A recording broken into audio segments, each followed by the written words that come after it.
नमस्कार मित्रांनो, मी उदय लाड पुन्हा एकदा स्वागत करतो आपल्या सर्वांच्या आवडत्या यूट्यूब चॅनल माझी शेतीवर व्हिडिओ पाहणाऱ्या प्रत्येक शेतकरी मित्राचे आणि कास्तकार बांधवाचे आजच्या व्हिडिओमध्ये मनापासून खूप खूप स्वागत। मित्रांनो, थंबनेल पाहितलं, टायटल वाचलं हो मित्रांनो, सामान्य सोयाबीन उत्पादक कास्तकार बांधवांचा सर्वात महत्त्वाचा सवाल की अखेर सोयाबीनची पेरणी करीत असताना कोणत्या बियाणाची करावी या ठिकाणी निवड, घरच्या किंवा कंपनीच्या? हा तुमच्या मनातील सर्वात महत्त्वाचा सवाल आहे। हा माझ्या मनातील सर्वात महत्त्वाचा सवाल आहे। आज भारतवर्षातील सामान्य सोयाबीन उत्पादक कास्तकार बांधव या ठिकाणी विचारत आहे की अखेर सोयाबीनची पेरणी करत असताना कोणत्या बियाणांची करावी या ठिकाणी निवड, घरच्या किंवा कंपनीच्या? या प्रश्नाचं अचूक उत्तर जाणून घेण्यासाठी आपण सर्वांनी हा व्हिडिओ आता सुरुवातीपासून शेवटपर्यंत पाहावा। हा व्हिडिओ सुरुवातीपासून शेवटपर्यंत पाहत असताना जर आपल्याला मनापासून आवडला तर जरूर या व्हिडिओला या ठिकाणी एक लाईक करा। जास्तीत जास्त कास्तकार बांधवांपर्यंत हा व्हिडिओ पाठविण्यासाठी या व्हिडिओला या ठिकाणी जरूर शेअर करा। सबस्क्राइब करून जरूर नोटिफिकेशन बेलला ऑल करा, यामुळे येणारा प्रत्येक व्हिडिओ हा आपणास या ठिकाणी मिळत राहतो। तर बघा मित्रांनो, सामान्य सोयाबीन उत्पादक कास्तकार बांधवांचा सर्वात महत्त्वाचा सवाल की अखेर सोयाबीनची पेरणी करत असताना कोणत्या बियाणांची करावी निवड, घरच्या किंवा कंपनीच्या? या प्रश्नाचं अचूक उत्तर जाणून घेण्यासाठी घरच्या बियाणाची निवड केली तर काय फायदा होणार, कंपनीच्या बियाणाची निवड केली तर काय फायदा होणार, घरच्या बियाणाची निवड केली तर काय होणार नुकसान, कंपनीच्या बियाणाची निवड केली तर काय होणार नुकसान? सरते शेवटी बियाणाची निवड करत असताना मग घरचं सोयाबीनचं बियाणं फायदेशीर ठरणार की कंपनीचं सोयाबीनचं बियाणं फायदेशीर ठरणार? या प्रश्नाचं घेऊया सविस्तर उत्तर।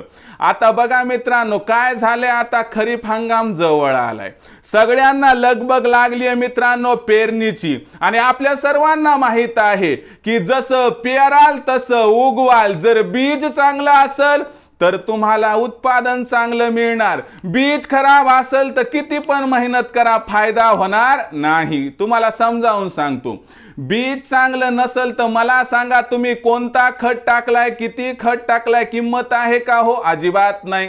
तुम्ही कोणतं कीटकनाशक वापरले, कोणतं बुरशीनाशक वापरले, किंमत आहे का? हो, नाही। कारण तुम्हाला लागलेलं बीज जर खराब लागलं तर जगातील कोणताच व्यक्ती कोणत्याही औषधाचा वापर करून तुमचं उत्पादन या ठिकाणी वाढू शकत नाही।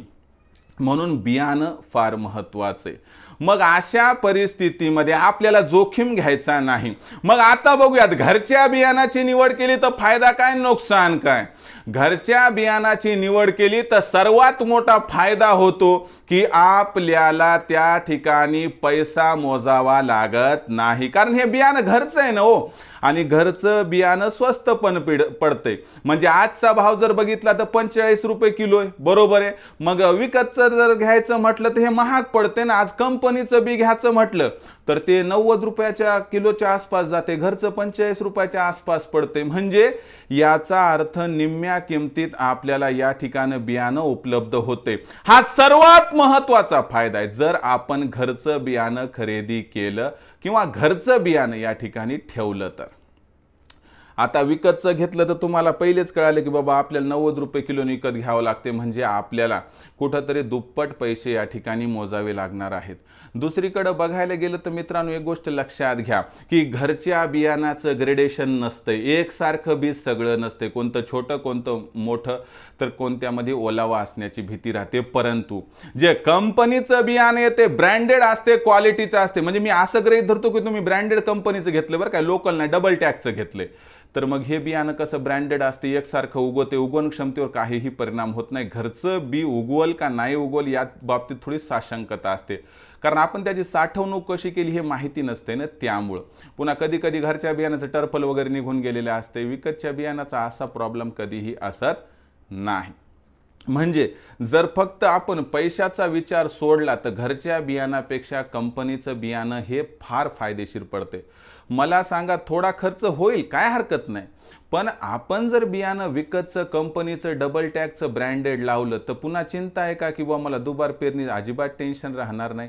आणि एकदा तुम्ही बीज चांगलं लावलं तर मित्रांनो, तुम्ही निंदन खुरपण भविष्यात कराल, तुम्ही कीटकनाशक वापरताल, तुम्ही खत वगैरे सगळं वापरताल, तर तुम्हाला मेहनत तर तेवढीच करावी लागायली ना. मग जर तुम्हाला उत्पादन वाढवायचं असेल तर कंपनीच्या बियाणाचा तेही ब्रँडेड वापर करावा लागेल. आणि असं आढळून आले की जर घरच्या बियाणापेक्षा तुम्ही कंपनीचं बियाणं वापरलं तर कमीत कमी 30% उत्पादनात आपल्याला वाढ आढळून येते. विचार करून बघा मग, घरचं वापरायचं का कंपनीचं. पण एक माझा सल्ला म्हणून सांगतो, तुम्ही कंपनीचं ब्रँडेड बियाणं वापरा डबल टॅगचं, ज्यामुळे तुम्हाला अडचण येणार नाही. तर मित्रांनो, भविष्यात सोयाबीनच्या पेरणीपासून तर त्या ठिकाणी सोयाबीन काढणीपर्यंत प्रत्येक अपडेटेड माहिती आपल्याला माझी शेतीच्या मार्फत मिळणार आहे. त्यामुळं आपण माझी शेतीला या ठिकाणी पाहत राहा. आवडला असणार व्हिडिओ लाईक करा, जास्तीत जास्त कास्तकार बांधवापर्यंत हा व्हिडिओ पाठवण्यासाठी शेअर करा, सबस्क्राईब करून जरूर नोटिफिकेशन बेलला ऑल करा, यामुळे येणारा प्रत्येक व्हिडिओ हा आपणास या ठिकाणी मिळत राहतो. तर मित्रांनो, अशाच एका नवीन व्हिडिओसह मी आपला मित्र उदय लाड आपल्या सर्वांच्या आवडत्या यूट्यूबच्या माझी शेतीवर मिळत राहील.